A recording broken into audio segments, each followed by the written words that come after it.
할렐루야! 오늘도 하나님 앞에 나와 온라인으로 예배하는 성도님들을 모두 환영하고 축복합니다. 제가 기도함으로 오늘 새벽 예배 하나님께 드리도록 하겠습니다. 하나님 감사합니다. 오늘도 하나님께서 새벽을 깨워주시고 하루의 첫 시간을 하나님께 예배할 수 있게 하심에 감사를 드립니다.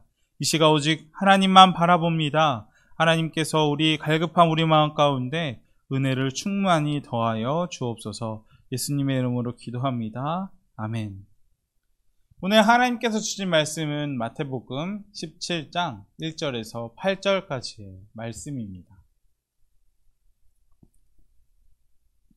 엿새후에 예수께서 베드로와 야고보와 그 형제 요한을 데리시고 따로 높은 산에 올라가셨더니 그들 앞에서 변형되사 그 얼굴이 해와 같이 빛나며 옷이 빛과 같이 희어졌더라.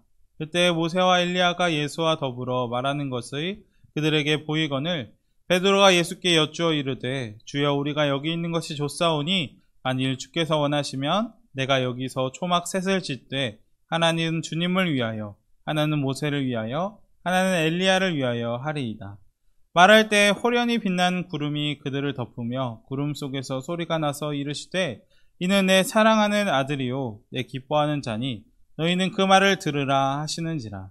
제 아들이 듣고 엎드려 심히 두려워하니 예수께서 나와 그들에게 손을 대시며 이르시되 일어나라 두려워하지 말라 하시니 제 아들이 눈을 들고 보매 오직 예수 외에는 아무도 보이지 아니하더라. 아멘.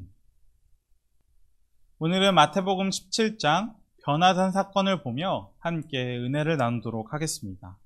오늘 이 변화산 사건의 시작은 엿새 후회로 시작하고 있습니다. 이 엿새 후는 언제입니까? 예수님께서 제 아들에게 자기 부인과 자기 십자가를 져야 할 것에 대해 가르친 후를 이야기하고 있는 것입니다.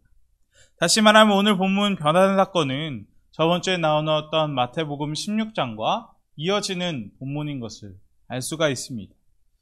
저번 주에 은혜를 나누었듯이 주님께서 처음으로 십자가에 대해 제 아들에게 알려주셨습니다. 예수님께서 순환당한 것과 십자가에 달릴 것과 부활하시는 것을 제 아들에게 가르쳐 주신 것입니다.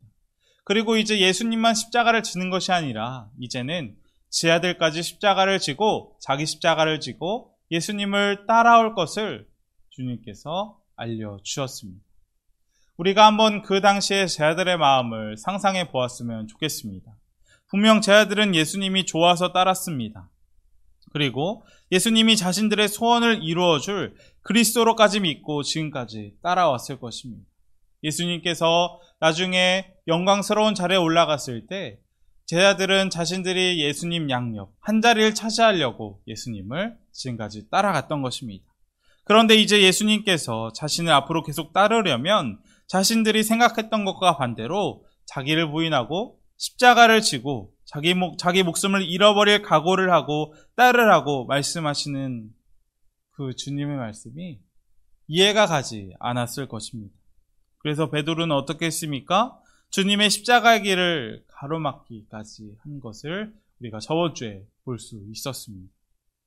물론 예수님께서는 자녀들에게 행한 대로 갚아주겠다고 분명히 약속을 하셨습니다. 인자가 아버지의 영광으로 그 천사들과 함께 오리니 그때에 각 사람의 행한 대로 갚으리라 라고 약속을 하셨습니다. 그러나 자기 십자가가 이해되지 않은 제 아들에게 있어서 이 예수님의 약속은 눈에 들어오지 않았을 것입니다. 그래서 제 아들은 과연 내가 예수님을 따르는 제자의 삶을 계속해서 살아야 할 것인가 아니면 이제 다시 예수님을 떠나야 할 것인가 심각하게 고민하는 제 아들까지 있었을 것입니다. 그리고 이 사건이 있은 후 엿새 후 예수님은 베드로, 야고보, 요한과 함께 높은 산으로 올라가시는 것입니다. 예수님께서 제 아들과 함께 올라가신 이 산은 전통적으로 다볼산이라고 불립니다. 왜냐하면 다볼산이 히브리어로 높은 산이란 뜻을 가지고 있기 때문입니다. 그렇다면 예수님은 왜 이 높은 다볼산에 올라가셨을까요? 예수님께서 이 산에 올라가신 이유는 마태복음에는 자세히 나와 있지 않지만 누가복음을 보면 잘 설명이 되어 있습니다. 누가복음 기자는 예수님께서 이 산에 올라가신 이유가 제 아들과 함께 산에 올라가신 이유가 기도하러 올라가셨다고 이야기해주고 있습니다. 예수님은 자기 십자가를 져야 한다는 깊은 고민 속에 있는 제 아들과 함께 기도하러 산에 올라가신 것입니다. 예수님은 제 아들과 함께 산에 올라 기도를 하기 시작했습니다. 그런데 잠시 후 정말 놀라운 광경이 펼쳐지기 시작합니다. 갑자기 예수님의 모습이 영광스럽게 변한 것입니다. 예수님의 얼굴이 해아같이 빛나고 예수님의 옷은 빛과 같이 희게 되었습니다. 제 아들의 눈앞에서 변형되신 예수님의 모습은 이전에 그들이 보았던 모습과는 전혀 다른 모습이었을 것입니다. 예수님의 얼굴에서는 얼마나 빛이 나는지 마치 태양이 강렬하게 내리비칠 때 눈을 똑바로 뜰 수 없을 정도로 빛이 나기 시작했습니다. 또 예수님의 옷은 얼마나 휘어졌는지 세상에서 빨래하는 자가 도저히 그렇게 할 수 없을 정도로 새하얗게 되었다고 마가복음 기자는 설명해주고 있습니다. 그리고 예수님 옆에는 누가 있습니까? 모세와 엘리야가 나타나 예수님과 함께 대화를 나누기 시작한 것입니다. 오늘 본문의 말씀에서는 변화되신 예수님께서 모세와 엘리야와 어떤 대화를 나눴는지 알 수가 없습니다. 그러나 누가복음을 보면 변화되신 예수님께서 그들과 어떤 대화를 나눴는지 잘 기록되어 있습니다. 누가복음 9장 31절 말씀입니다. 모세와 엘리야가 영광 중에 나타나 장차 예수께서 예루살렘에서 별세하실 것을 말하였으. 예수님께서는 예루살렘에 올라가셔 우리 죄인인 우리들을 위해 십자가에 죽으실 것에 대해 모세와 엘리야와 함께 대화를 나눴던 것입니다. 그리고 이것을 볼 때 알 수 있는 것은 무엇입니까? 예수님께서 이 변화산상에 올라가신 이유도 알 수가 있습니다. 예수님께서 이 산에 올라가신 이유는 바로 하나님의 뜻, 이 십자가의 길을 걸어가기 위해 기도하러 이 산에 올라가신 것이고 그것을 위해 기도할 때 예수님께서 아주 영광스럽게 변화된 것입니다. 이렇게 볼 때 마태복음 16장부터 계속해서 예수님의 관심은 무엇이었습니까? 십자가인 것을 우리가 잘 알 수가 있습니다. 그러나 안타깝게 제 아들의 관심은 이 십자가에 있지 않았습니다. 그리고 이것은 바로 베드로의 말을 들어보면 잘 알 수가 있습니다. 베드로는 예수님께서 변화한 것을 보고 어떻게 이야기합니까? 이렇게 이야기합니다. 베드로가 예수께 여쭈어 이르되 주여 우리가 여기 있는 것이 좋사오니 만일 주께서 원하시면 내가 여기서 초막 셋을 짓되 하나는 주님을 위하여 하나는 모세를 위하여 하나는 엘리야를 위하여 하리이다 라고 이야기합니다. 베드로의 관심은 무엇에 있습니까? 십자가에는 전혀 관심이 없고 영광스러움에만 눈이 가 있는 것을 알 수가 있습니다. 이 베드로의 말은 여기 있는 것이 좋사온이라는 이 베드로의 말은 마태복음 16장에서 예수님을 가로막았던 것처럼 주님의 십자가의 길을 가로막는 말입니다. 왜냐하면 예수님은 모세와 엘리야와 함께 나눈 대화의 내용처럼 이제 예루살렘으로 가셔서 십자가를 져야 할 뿐입니다. 그런데 지금 베드로는 신비하고 황홀한 하나님 나라의 영광만을 생각한 나머지 예수님께서 마셔야 될 고난의 잔과 십자가의 길을 생각하지 않고 영광만 바라보고 있는 것입니다. 또한 베드로의 사명은 무엇이었습니까? 예수님께서 베드로를 처음 부르실 때 사람을 낚는 업으로 부르셨습니다. 그렇다면 이제 베드로는 산 위에 있지 않고 산 아래로 내려가서 사람을 낚는 업으로서의 사명을 감당하며 살아야 할 것입니다. 그런데 그는 어떻게 합니까? 자신에게 주어진 이 사명은 다 잊어버리고 변화산의 영광 가운데만 머무르자고 이야기하고 있는 것입니다. 이것을 볼 때 제 아들은 아직도 무엇에만 관심이 있습니까? 영광에만 관심이 있습니다. 세상적인 꿈과 기대와 희망을 저버리지 못하고 있는 것입니다. 아직도 예수님을 통해 자신들의 영광과 꿈을 이루려고 합니다. 예수님께서 가르쳐준 십자가를 생각하지 않습니다. 이 땅의 영광에만 매여 있는 것입니다. 예전에 저는 신혼여행으로 이탈리아를 갔었습니다. 이탈리아에서 바티칸에도 방문을 하게 됐는데 이 바티칸에는 정말 네노라는 유명한 수많은 예술작품들이 있었습니다. 저는 그 수많은 작품들 중에서 가장 기억에 남는 작품 중 하나는 무엇이었냐면 바로 그리스도의 변용이라는 그림이 기억에 남습니다. 이 그림은 레오나르도 다빈치, 미켈란젤로와 함께 르네상스 3대 화가로 불리는 라파엘로 산치오가 그린 그림입니다. 이 작품은 라파엘로가 자기의 삶의 마지막, 죽기 직전까지 그린 그림으로도 너무나도 유명한데, 이 그림을 한번 사진으로 보도록 하겠습니다. 이 그림은 바로 오늘 본문 말씀 내용을 그린 그림입니다. 그림을 보시면 맨 위에 예수님이 모세, 엘리야와 함께 영광스러운 모습으로 하늘에 계신 모습이 있고, 바로 밑에는 3명의 제자들이 예수님을 제대로 쳐다보지도 못하는 모습으로 그려져 있습니다. 그리고 맨 아래에는 오늘 본문의 다음 단락이 그려져 있는데, 산에 올라가지 않았던 9명의 제자들이 귀신 들린 아이를 고쳐보려고 노력하지만 고칠 수가 없었습니다. 그래서 예수님께서는 산에서 내려오셔서 그 제자들을 향해 너희가 겨자씨만한 믿음이 있었더라면 이 아이를 고칠 수 있겠다라며 꾸짖는, 책망하는 모습이 그려져 있는 것입니다. 저는 이 그림을 보며 빛으로 가득한 그 예수님의 모습과 어둠에 쌓인 혼란스러운 지상의 모습이 대비되는 것이 가장 눈에 띄었습니다. 그리고 예수님 및 지상, 저 혼란스러운 모습이 우리의 모습이 아닐까 한번 생각해 보았습니다. 십자가의 죽음과 부활이라는 엄청난 일이 코앞에 기다리고 있는 줄도 모른 채 영광에 보이는 그 자리에 초막이나 싣고 안주하겠다는 베드로와 겨자씨만한 믿음도 없어서 그 귀신 들린 아이를 고칠 수 없는 제자들의 모습이 곧 우리의 모습과 너무나도 닮아 있었습니다. 그리고 라파엘로는 사람들에게 이 그림에서 두 사건을 동시에 보게 하면서 믿음이 없는 우리의 모습을 돌아보게 하는 것만 같았습니다. 이 시간 우리도 우리의 마음을 한번 점검해 보았으면 좋겠습니다. 우리의 마음 속에는 어떤 예수님을 그리며 살아가고 계십니까? 우리도 때로 우리의 십자가를 잊은 채 빛나는 영광만 바라보며 살 때가 많이 있는 것 같습니다. 세상의 영광, 사업이나 공부, 성공만이 우리의 삶의 목표입니다. 그리고 예수님은 우리가 그 세상의 영광을 얻는 것을 도와주는 분으로 이해할 때가 너무나도 많이 있습니다. 그리고 이것은 기도하는 것도 마찬가지입니다.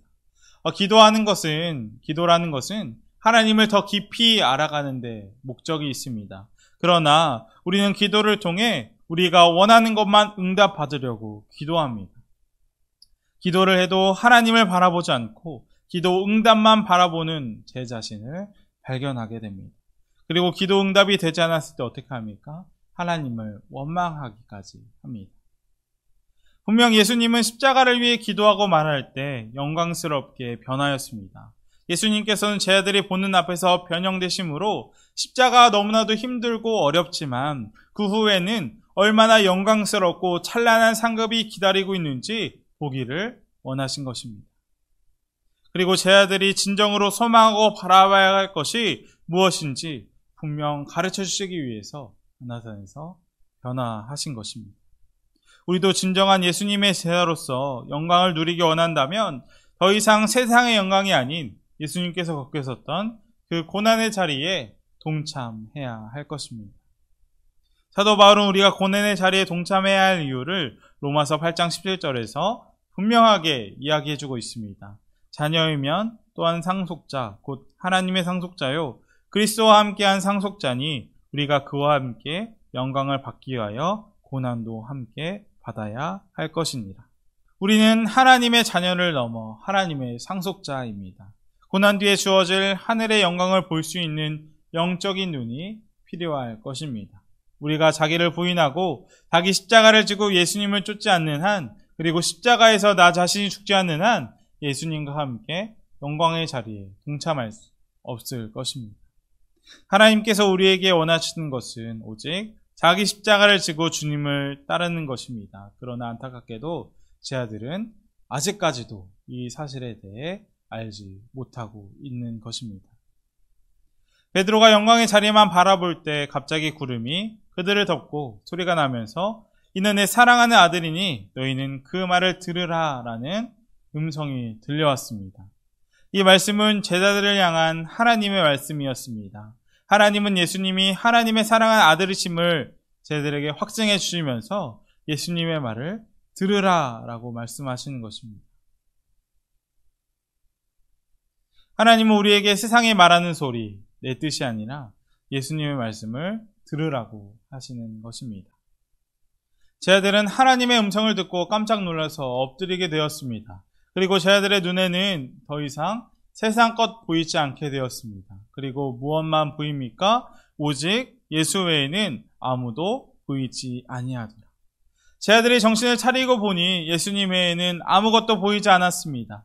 이것을 보며 우리가 알 수 있는 것은 무엇입니까? 우리가 정신을 차리고 봐야 할 분은 바로 예수님 한 분이라는 것입니다.